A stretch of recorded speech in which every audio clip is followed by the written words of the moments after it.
Hello everyone from Math 2200, Discrete Mathematics. It's Professor Wenson here again with a video on your ZyBooks Section 9.3 titled Prime Factorizations. Now, I'm sure that some point before this in your life you saw what the prime factorization of an integer was. A positive integer is just, rewriting it as a product of primes. You probably saw factor trees and stuff like that. So you're going to be looking at that kind of stuff. And then also, how are the prime factorizations of numbers related to the least common multiple of those numbers and the greatest common divisor of those numbers. Alright, so we've seen some of these definitions before. A number p is prime if it is an integer greater than 1 and its only factors are 1 and p, right? The only numbers that divide it are 1 and p. A positive integer is composite if it has a factor other than 1 or itself. Note that every integer greater than 1 is either prime or composite. Mathematicians have studied prime numbers for thousands of years. Prime numbers play a central role in number theory as well as some of the deepest mysteries in mathematics. Okay. So prime numbers are the basic building blocks of all integers. Every positive integer greater than 1 can be expressed as a product of primes, called its prime factorization. Moreover, the prime factorization is unique up to the ordering of the factors. The fact that every integer greater than 1 has a unique prime factorization is central to number theory and is called the fundamental theorem of arithmetic. So here's a formal statement of the theorem. So the fundamental theorem of arithmetic states every positive integer other than 1 can be expressed uniquely as a product of prime numbers where the prime factors are written in non-decreasing order. Now we've seen non-decreasing sequences, alright, so not going to go into all that again. The multiplicity of a prime factor p in a prime factorization is the number of times p appears in the product of primes. For example, in the prime factorization of 120 given above, which is 2 times 2 times 2 times 3 times 5, or 2 cubed times 3 times 5, the multiplicity of 3 is 1, the multiplicity of 5 is 1, the multiplicity of 2 is 3. Right, it's just basically the exponents on those prime factors, right? How many times the prime factors show up in the factorization. Alright, and then they give you some other examples. And again, they're going to be writing the primes in non-decreasing order, so like from lowest to highest. And some examples of prime factorizations here. Let's take a look at those. Alright, a prime number p has a prime factorization of just itself, right, because it's already prime. And if a number is composite, then there is more than one number in its prime factorization. Right. Or there is a single prime number with an exponent greater than 1. Right. So let's do this for a couple of these. Which of the following is the prime factorization for 48? I'll go to some paper here. So we got the number 48. Now, if you don't know what the factorization is right off the top of your head, that's fine. Right? Just start breaking it apart, with multiplication here, factoring. Now 48, that's 2 times 24. And 2 is prime, so I'll keep it that way. And then 24 is 2 times 12. And these are already prime, the 2's, and then 12 is 2 times 6. And I got three 2's, and 6 breaks down even further to 2 times 3, and there you go. These are all prime, and they're written in non decreasing order. There's the prime factorization of 48. Now, again, just to save on some writing here, I'm seeing 4 2's, that's 2 times 2 times 2 times 2, that's 2 to the 4th power. And then times, 3 to the 1st. So I'd rather look at it this way, right, just to save on writing. But both of these are considered the prime factorization, again, where the primes are written in non-decreasing order, of 48. And the multiplicity of 2 would be 4. The multiplicity of 3 would be 1, if you were asked about that. So it's 2 to the 4th times 3, that is equal to 48. Cool. 31 is already prime, so its prime factorization is simply 31. And, wow. Alright, so in which of these are the factors written in non-decreasing order? So just lowest to highest, this one. Alright. Real tough stuff. And of course, I'm being sarcastic there. Alright. Now, next we'll talk about the greatest common divisors of numbers, a list of numbers, and the least common multiple of a list of numbers. Now, again, these are probably terms you've heard before. The greatest common divisor, labeled GCD, of non-zero integers x and y is the largest positive integer that is a factor of both x and y. So it's just the largest positive number that goes into both numbers evenly. And you could also have more than two numbers. If I said what's the greatest common divisor of x, y, and z, it's just the largest positive integer that is a factor of x, y, and z. Alright. And more. You can do lists of more numbers as well too. The least common multiple, or LCM, of non-zero integers x and y is the smallest positive integer that is an integer multiple of both x and y. So it's the smallest number that both x and y go into evenly, that both x and y divide. And the same thing would go for a list of 3 numbers or 4 numbers or 5 numbers. The least common multiple is the smallest positive number, smallest positive integer, that all the numbers in the list go into evenly. And we've probably heard this word before earlier in the text. 2 numbers are said to be relatively prime if their greatest common divisor is 1. Alright, so if you have a list of numbers, and this works for more than just 2 numbers, I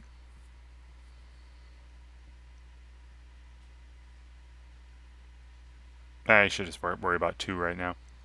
But if you have 2 numbers and the largest integer that goes into both of them is 1, then those 2 numbers are called relatively prime.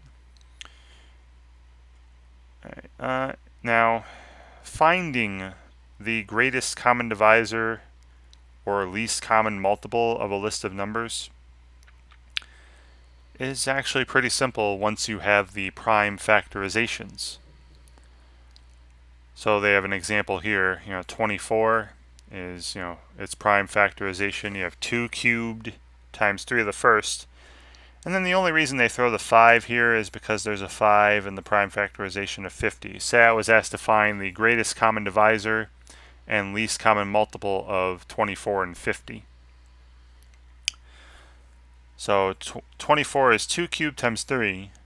But again, they're throwing this 5 to the 0 on here only because there's 5 showing up in the other factorization for 50. And 50 is 2 to the first times, no 3's, 3 to the 0. But again, the only reason they're throwing that in there is because there's a 3 in the other factorization of 24. And then times 5 squared. Once you have these prime factorizations down and line up the common primes like this, it's very easy to determine the greatest common divisor and the least common multiple. The greatest common divisor of 24 and 50 is going to have a 2 3's and 5's, 2 3's and 5's. And then the exponents on them will be the smallest exponent on those primes. So you see the 2 raised to the smallest of 3 and 1, so 2 to the first. 3 raised to the smallest of 1 and 0, so 3 to the 0. 5 raised to the smallest of 0 and 2, so 5 to the 0. And anything to the 0 powers is 1, so this is 2. The largest positive integer that goes into 24 and 50 evenly is 2. And then you just do the other way around with the least common multiple. Again, look at these primes, 2 3s and 5s, 2 3s and 5s. But now the exponents will be the largest number that you see. So 2 to the third, 3 to the first, 5 to the second. And that's 600. So the least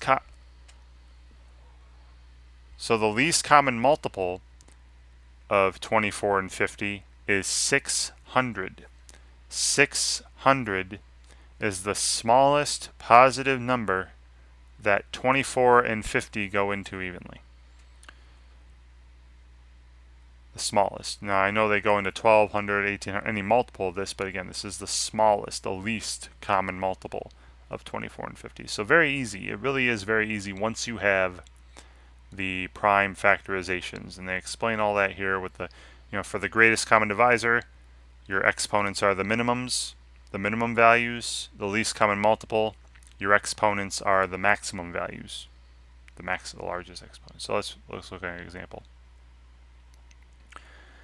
Alright, so they give us some crazy numbers here. I'll do a different one later. So 924 is 2 squared times 3 to the first times 5 to the to the 0 because there's no 5s, and times 7 to the first times 11 to the first. 33,075 is there's no 2s, no 11s, so they just throw, again, because 2s and 11s show up in the other one, they put them down here as well, but 2 to the 0, 11 to the 0. And it's really just 3 cubed times 5 squared times 7 squared. So the least common multiple of these two numbers is you're going to have 2s, 3s, 5s, 7s, 11s, and then the powers on those will be the largest ones you see. So 2 squared, 3 to the third, 5 to the second, 7 to the second, and 11 to the first make up the prime factorization of the least common multiple of these two numbers. So the least common multiple of 924 and 33,075 is 1,455,300. That is the smallest number that both of these go into evenly. And then for the greatest common divisor, again, same primes I write down, 2, 3, 5, 7, 11, but then the smallest powers. So 2 to the 0, 3 to the first, 5 to the 0, 7 to the first, and 11 to the 0. And really you just have 3 and 7 then. 3 times 7 is 21. So the greatest common divisor, the largest number that goes into both of these evenly, is 21. Okay, so again, very simple once you have the prime factorizations. Alright, so here they gave us the prime factorizations of 147, 315, and 550. They're saying, what would be the greatest common divisor of 147 and 315? So there's 3s, 5s, and 7s, and if you're doing greatest common divisor, it'll be to the smallest powers. So 3 to the first, 5 to the 0, right, because there is no 5 in 147. So 3 to the first times 5 to the 0, so there's 3 to the first still, times 7 to the first. So 3 times 7, 21. The greatest common divisor of 147 and 315 is 21. And what would be the least common multiple of 315 and 550? So look at the prime factorizations for 315 and 550. You got 2s, 3s, 5s, 7s, and 11s. All those primes showing up. 2s, 3s, 5s, 7s, and 11s. And then the powers in the least common multiple will be the highest powers you see. So there's 2 of the first, 3 of the second, 5 to the second, 7 to the first, and 11 to the first. That's this first guy here. So whatever that number is, 2 to the first times 3 to the second times 5 to the second times 7 times 11 would be the greatest common, would be the, oh, there's a typo there. That should be the least common multiple. They have GCD. They have GCD. I will send feedback later. That should, it's least common multiple, not GCD. And I'll let you look at the other two. Right, but again, for least common multiple, you're using the highest powers. Kind of counterintuitive, seemingly. For the greatest common divisor, greatest, you're using the smallest powers. All right, kind of the opposites, the opposite words. All right, so let's look at these challenge activity here. I'll do a couple of these. All right, so I'll go to a piece of paper, and we'll find the greatest common divisor of 75 and this is really simple. I'll write it out anyway. Of 75 and 315. All right, we want the greatest common divisor of 75 and 315. Now, they have already told us, right, it's even there in the activity. The prime factorization of 75 is 3 times 5 squared. Right? 3 times 25 is 75. The prime factorization of 315 is 3 squared times 5 to the first times 7 to the first. So again, I could always do this up here if I want to line them up and make sure I have the same number showing up. Throw on a 7 to the 0, because why not? So then the greatest common divisor is going to have 3 to some power times 5 to some power times 7 to some power. And those powers are the smallest powers, right? The greatest common divisor is going to have the smallest powers. So of these, that's 1, so 3 of the first. Of these, it's also 1, so 5 to the first.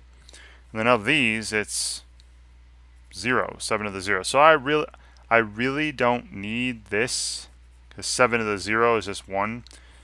So there we go. It's 15. It's 3 times 5. 3 of the first times 5 to the first. But they want me to enter it that way, with the carets like that. So it'd be 3 to the first times 5 to the first. They want you to enter it that way. That's it. Right. I guess I could have just entered 3 times 5. Looks like that's all they wanted. But that is the prime factorization of that greatest common divisor. Alright, and here you got what? 15 million and 1,350,000.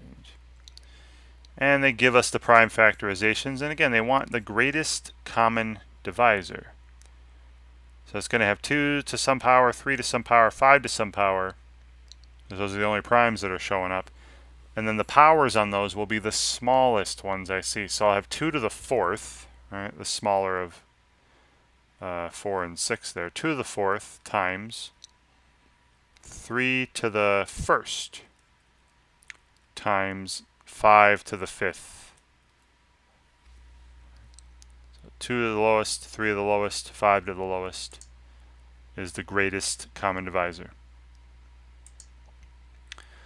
Now, least common multiple, you're going to have, 3s, 5s, and 7s to the highest power. So 3 squared, 5 to the first, 7 squared. That's how you're entering it. Least common multiple, again, they give us the prime factorizations already. And, just again, you have 2s, 3s, and 7s to the highest power for the least common multiple. All right, then you have your additional exercises. Here you're just writing the prime factorizations.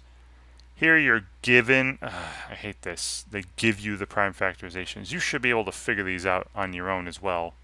But they give you the prime factorizations and then ask you for the greatest common divisor or least common multiple. Alright, so again, I don't recall if I assigned all of these, but if I did, even if I didn't, I would recommend working on them all, check them all out, practice, get better at it. And hopefully watching this video helps you a little bit when you're working on this section on your own. And of course, if you have any questions, let me know. And thank you very much for watching.